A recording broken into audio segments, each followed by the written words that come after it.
The Price of Fear. Brought to you by Vincent Price.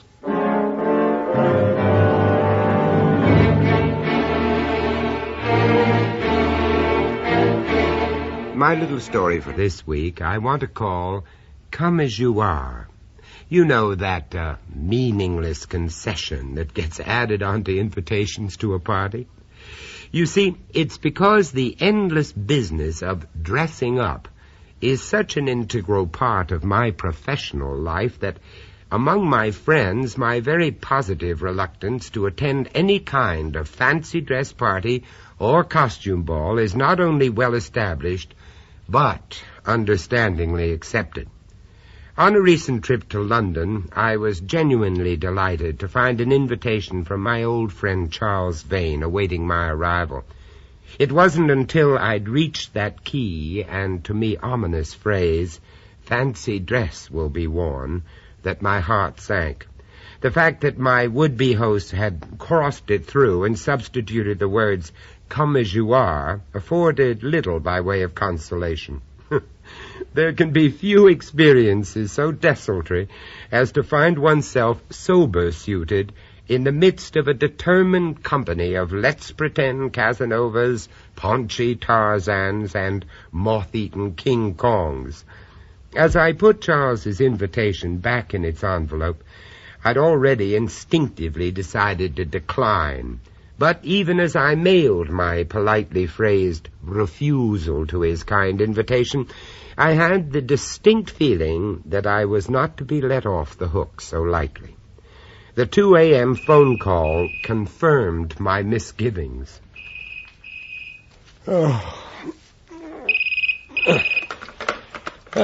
Hello. Vincent, it's damn well not good enough, do you hear? What? Oh, I'm sorry. Who is that? It's not only not good enough, I'm damn well not going to take no for an answer. Charles. Oh, Charles, is that you? Surprise, surprise. Of course it's Charles. If Mohammed won't go to the mountain needs must. Anyway, who the hell else did you expect it to be? Well, believe it or not, old thing, there are alternatives. Parents, relatives, friends, acquaintances. Oh, you'd be surprised. Oh, would I? Well, I just hope you're not in the habit of treating them in the same shoddy fashion, that's all. Charles, delighted as I am to hear from you. You know it is the middle of the night. Wrong again, Vincent. The early hours of the morning. But what's that got to do with anything? Nothing at all, except that we mere mortals do rather count on a certain quota of sleep. Mere mortals bore me. Oh, yes, it slipped my mind. Please forgive the lapse. I'm forgiving you damn all. Are you still there? Still here? It's on account of that damn stupid fancy dress bit, isn't it? So why do you think I changed it to come as you are in the first place? Out of the question. The intimacies of my sleeping attire must remain a closely guarded secret. Don't be skittish. Anyway, all I hope is you had sufficient sense to keep the damn thing. What, the invitation? Yes, of course the invitation is what you're keeping me from my beauty sleep about. I'm keeping you? Yes, well, on the back you'll find a simple set of directions for getting here. A child of 5 could manage it. I marked the Priory with a damn big cross in the top right-hand corner. The Priory? The house, my house. You will love it. Oh, yes, I'm sure I would, Charles. But as a matter of fact, I have another appointment. A scriptwriter friend of mine is coming... To hell with all scribblers. I shall expect you at 8. But, Charles, I honestly don't see how I can... Will you let me get some sleep, damn you? Charles, are you there? Charles! Charles? Oh, blast. Put to the test, Charles's simple set of directions might well have been comprehensible to a 5-year-old child, but not having one of them with me in the passenger seat, I spent hours exploring the same piece of countryside in ever-decreasing circles. I was just on the point of returning to London when I spotted the entrance to his drive, and within minutes I was standing in the hall of one of the most remarkably beautiful houses it has ever been my pleasure to enter. The party was obviously in full swing.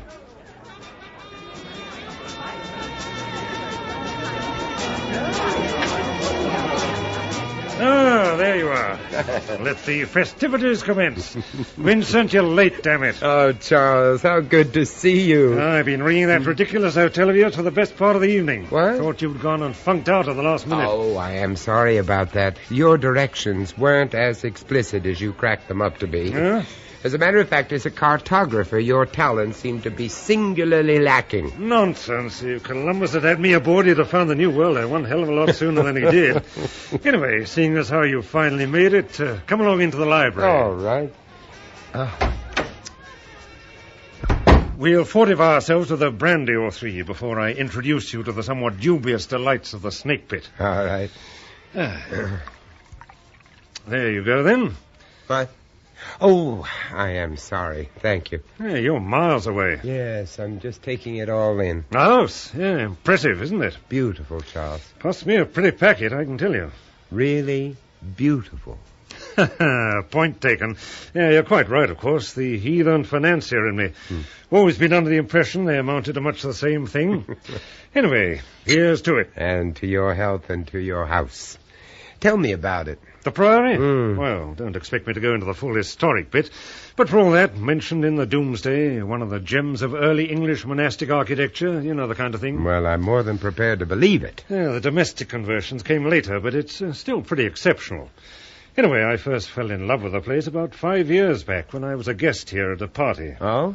A rather bizarre junket given by the wife of the then owner. Oh, I see. Well, I think she realized I rather coveted the place from the word go. And last season we met up again in the south of France.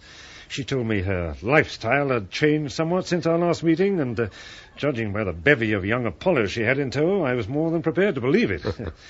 Well, I eventually got round to the house, and she said that providing the figure was right, the place was mine for the asking. Well, it obviously was, then. Let's just say the contract was concluded to the mutual satisfaction of both parties, shall we? You're the same old Charles. So, here we are. 9 months later, and it's housewarming night on the old corral. Oh, thank you. Are you thinking of settling here? Nothing shorter. You look skeptical. Oh, yes, I'm sorry. My eye. Well, you do have something of a reputation to live down, you know. Well, you must give me 5 marks for effort, at the very least. I've already got so far as settling into the place, even acquired a genuine English butler and a stable of splendid hunters. Yeah, every reason to be proud of my new country gentleman image, don't you think? Well, all you need now is a genuine English rose to complete the picture. I'm working on it. You being serious? I am. The question is she? Oh, am I to meet her tonight? Oh, my dear fellow, here tonight, her blue-blooded parents would have 40 blue-blooded fits. Oh, then this is something of a last fling. Let's just settle for the last but one, shall we? All right, if you prefer. I most certainly do. Right, let's be having you then. My lords, ladies, and gentlemen, welcome to the Snake Pit. My original misgivings about accepting Charles's invitation proved well justified. Along with the disguises I'd anticipated, in a matter of minutes I'd been introduced to a somewhat bibulous archbishop, an emaciated Theda Bara on the decline, and the oldest bunny girl in the business. Charles's come-as-you-are concession proved a somewhat dubious advantage. My conventional business suit seemed to generate the same degree of cool hostility as if I'd elected to wear it at a convention of nudists. It was with a very positive feeling of relief that I eventually escaped the throng and sought out some corner strategically removed from the general merrymaking. The minstrel's gallery seemed perfect. Suitably fortified with a private bottle of Charles's excellent Dom Clicquot, I climbed to my remote perch as eagerly as any canary in its gilded cage, a positive refuge where I could ponder the idiot antics of my fellow man and consider myself well out of it. And so you are, old fellow, so you are. Well out of it. In the gloom of the gallery, I'd almost stumbled over the man. I managed a rather startled apology, but even when my eyes had grown accustomed to the darkness, the details of his physical appearance remained extremely vague. The quality of his voice, the spare, angular outline of the silhouette he presented, suggested someone of middle age, but then he could just as well have been a great deal older. Only for the briefest of instants was I positively aware of his pale, watery eyes, opaque behind the glint of his old-fashioned pince-nez. I hope I didn't startle you. Well, somewhat, I must confess. I didn't realize I was intruding. A temporary refuge from the madding crowd, eh? Yes, I know it must seem ungracious. Oh, to some it might.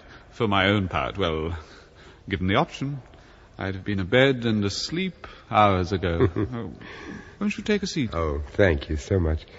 Allow me to introduce On these occasions, formal introductions always strike me as superfluous.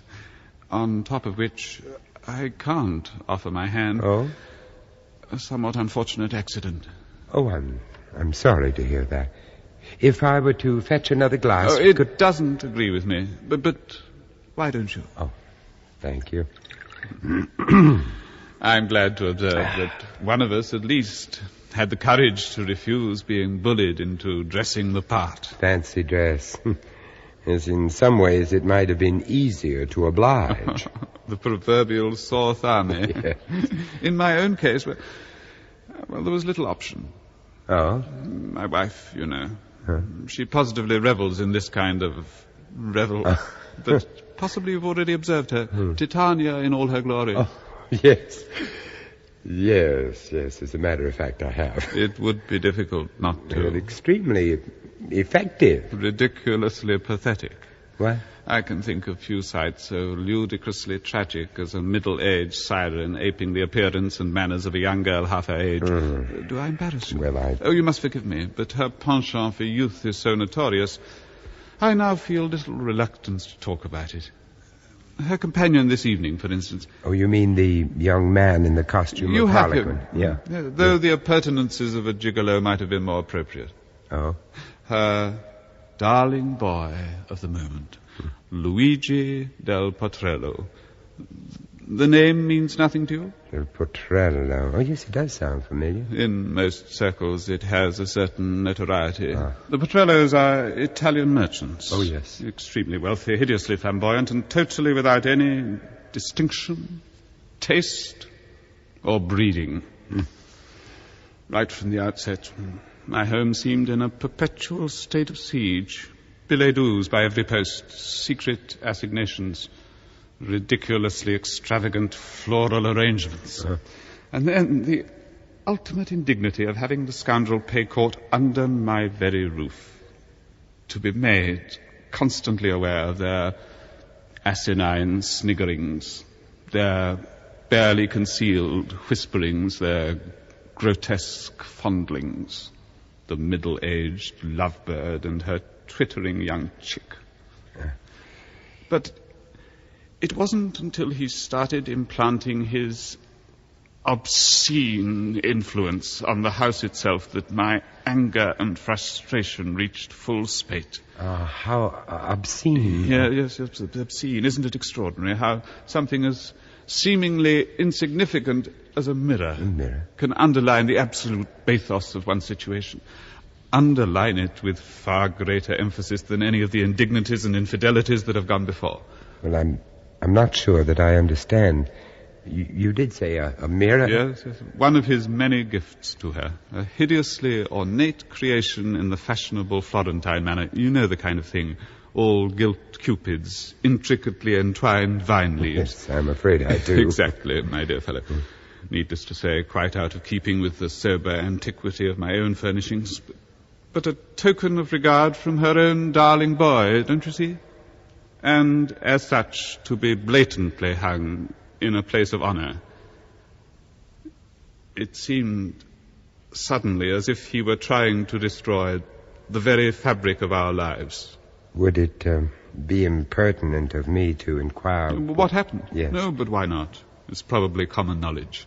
The inevitable scene is the phrase that most readily springs to mind. But somehow more significant than anything that had gone before. Oh, Oh, you're exaggerating as usual. I honestly don't think you realize the gravity of the situation. Oh, come on, darling, say it. You can always be relied upon to trot out the obvious on these tedious occasions, can't you, my pet? The occasion, as you choose to call it, might be a good deal graver than you think. Oh, now you're beginning to sound much more like the old dodderer you really are. Well, come on, darling, don't stop now. It's the well-known visit to the headmaster you had in mind, isn't it? If so, you are achieving it to perfection. The darling boy really has excelled himself this time, hasn't he? Such an appropriate gift. A direct invitation to see yourself as you really are. So why the hell don't you tell your darling boy he can take his bloody mirror right back where it came from? We'll have to see, won't we, my pet? And was the mirror taken back? I presumed it must have been. I certainly don't recall seeing the damn thing again. But then, quite suddenly, that's to say, we both had more important things on our minds. Oh? I'd spent the day at the British Museum doing some research. I got home to find my wife had been taken seriously ill. In effect, a minor heart attack. I could only conclude it was a direct result of trying to keep up with her dissolute gadfly. The doctor advised that complete rest was absolutely essential. He also emphasized that there must be no undue excitement or shock. Yes, he particularly stressed the last bit, or shock. Even as he said it, it sounded strangely significant. Why significant? Well, as it turned out, I'd stayed up reading very late one night. I must have dozed off, because I was suddenly startled awake by a noise. It came from the head of the stairs. What kind of a noise? Difficult to describe, but a sort of bump, I suppose. A slight trip, perhaps. The servants had retired hours before. There was only my wife. At least, I believed that to be the case. Until I heard their voices coming from my wife's bedroom. I recognized Luigi's laughter immediately.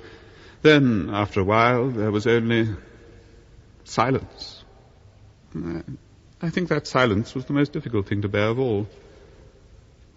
For the first time, I admitted to myself that I had lost my wife to Luigi forever. And your reaction? How can one describe? Resignation, love, jealousy, hate, yes. All at the same time. I wanted her dead. What? I needed her dead, but had no notion how I could achieve it. I'm not a courageous man, not even an artful man. I returned to the study, and there I saw something that seemed to suggest the perfect solution. Yes, go on. Shortly before her illness, I'd drawn my wife's attention to a book dealing with the medieval history of the house. Yes. Well, needless to say, she discarded it halfway through, but there was one particular section that not only claimed her interest, but held it in a state of shocked disbelief I'd never witnessed before. It concerned a ghost. A ghost? Most historic homes seem to lay claim to one. Knowing my wife's somewhat nervous disposition, I'd previously kept ours something of a closely guarded secret. But now, no undue excitement or shock was what the doctor had said. There and then, I determined my ghostly inhabitant should serve his turn. Well, what kind of a ghost? The ghost of a Franciscan friar. The costume wasn't too difficult to improvise. A burnous, one of those Arab nightdress affairs, complete with hood, served my purpose to perfection. I put it on, lit a candle, left my study.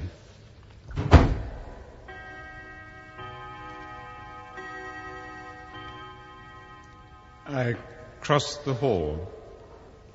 The stairs creaked as I began to climb. I didn't mind. It only added to the theatricality of the scene I was about to enact.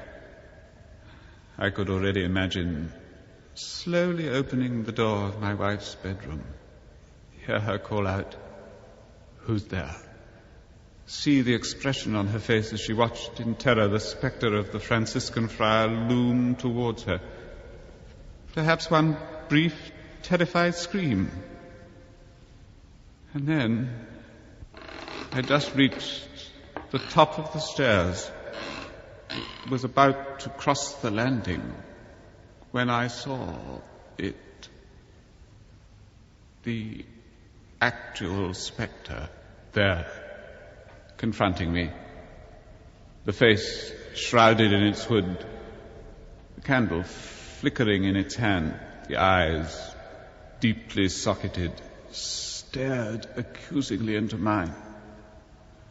For a long moment there was only disbelief at what I saw. And then panic. I tried to move, but couldn't. I tried to scream out, but no voice came. Then, with a newfound volition of its own, my arm lashed out with the heavy brass candlestick I was holding, lashed out at the ghastliness of that grizzled face. God help. In the name of Christ, somebody help me.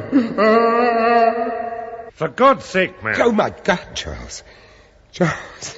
What the devil do you mean by slinking off like that? I'm sorry. Well? I turned towards my distraught storyteller, but he was gone, probably realizing he was in imminent danger of being forced back into the swinging multitude below. Oh, come along, man. Don't just hang around in the gloom. There's somebody special I want you to meet. From the far end of the library, Titania herself confronted me. She sat there enthroned in one of Charles's splendid high-backed chairs. Captain of our fairy band, mortals, darlings, close at hand. As she misquoted from the bard, Titania made very short work of a very large brandy. In view of my so recent conversation with her husband, I must have looked somewhat taken aback. She was not slow to notice the fact.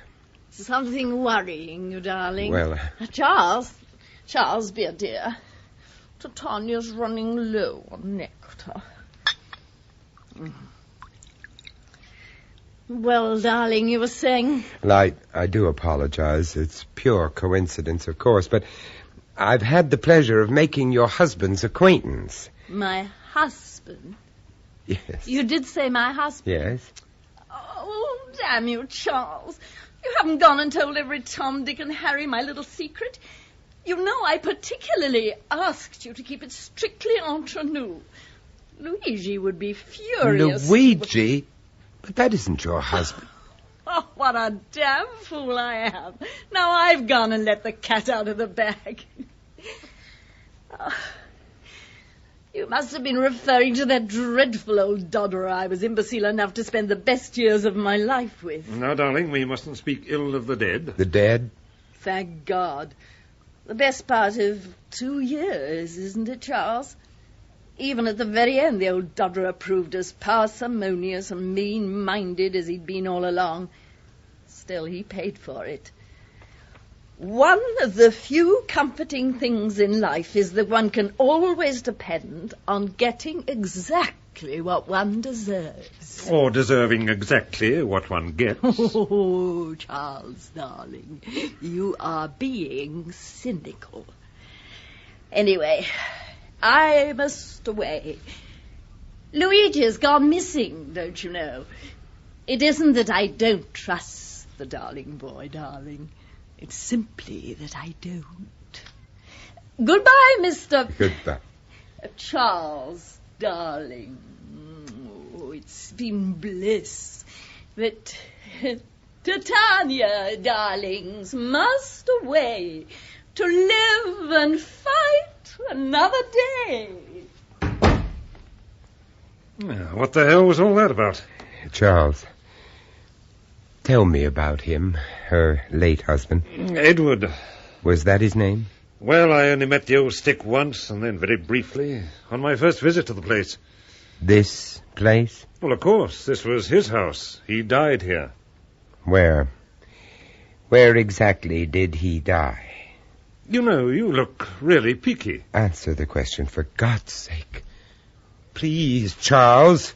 Well, as a matter of fact, at the head of the stairs. The stairs leading to the minstrel's gallery? Yes. And the circumstances? Oh, a bit unusual, really. It was Helen who found him. Apparently the old fool was on his way to bed, or got up in this ridiculous dressing gown thing of his when he spots this mirror. The mirror? At the head of the stairs? It was Luigi's mirror, wasn't it? Oh, has Darling Boy been telling you all about that? Wasn't it? Yes, a gift to Helen. The old boy raised such a stink about it, she locked it away at the back of a cupboard. Anyway, one night, after a somewhat torrid meeting with her Darling Boy, Luigi raises Cain and insists on hanging it out in the open. Directly at the top of the stairs, so that anyone coming up them would be bound to see his own reflection, wouldn't he? Which is exactly what happened. Edward spots it, loses his temper, and smashes the thing to smithereens. It was that caused the heart attack, of course. Not to mention his hand. What about his hand? Well, severed.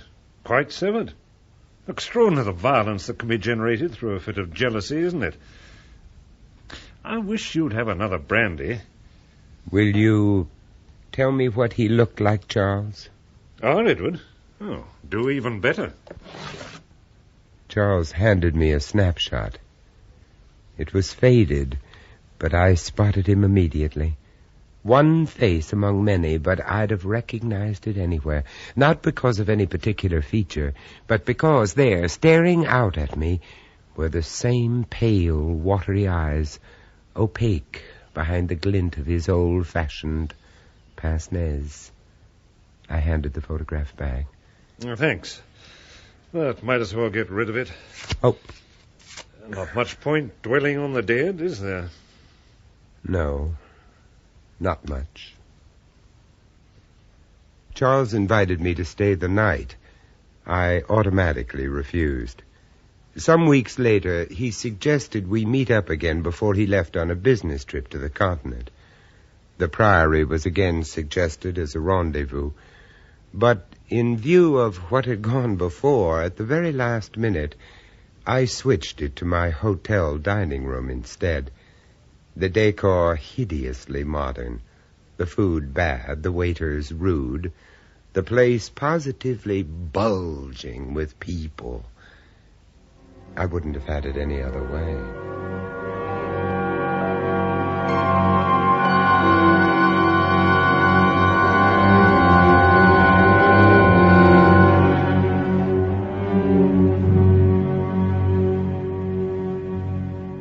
That was Vincent Price, bringing you The Price of Fear. Co-starring in Come As You Are was Maurice Perry, with Betty Huntley Wright and Peter Williams. Come As You Are was first recounted and dramatized by Bill Ingram and produced by John Dias.